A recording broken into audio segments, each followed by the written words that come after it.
But the most important thing for us was that the experience once you get into the game is the same experience that you would have had in its previous incarnation as a box product. So, we don't want any, like, once you start playing the game, we don't want an energy system or any of the random things that you would see in what people commonly think of as a free-to-play game.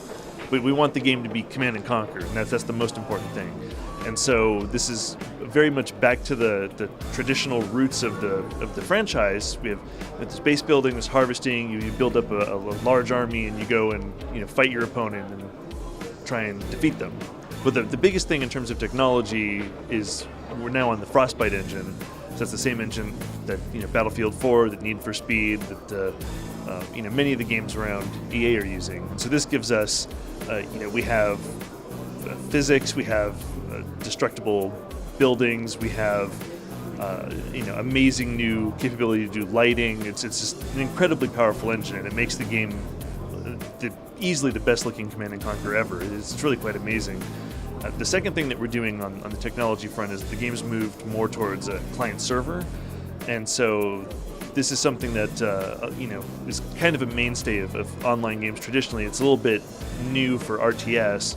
It helps prevent a lot of cheating. It helps each individual person's experience is a lot more solid because they're not dependent on the connection speeds or the desyncs that can happen from the other players in the game. That was important for us too. There's sort of two sides. On one hand, we have to be cognizant of what the minimum specs are, so that a large number of players have the ability to play the game.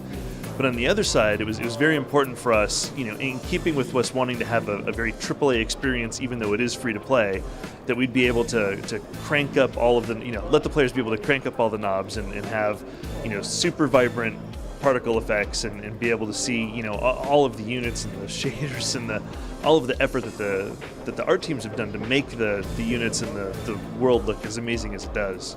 Well, the biggest thing about the PC gaming space, I've loved PC games forever. I've been working on them for almost 20 years. And in the Western world, they get overshadowed by all the consoles, where in the East, especially like China, for instance, they don't really have very deep console penetration there. And so, what we're seeing now is some of the most played games in the world are PC games, and they're free to play. And so it's a huge, it's a revelation, I guess, for a lot of people in the industry to understand just how worldwide and sort of mass appeal PC products can actually be.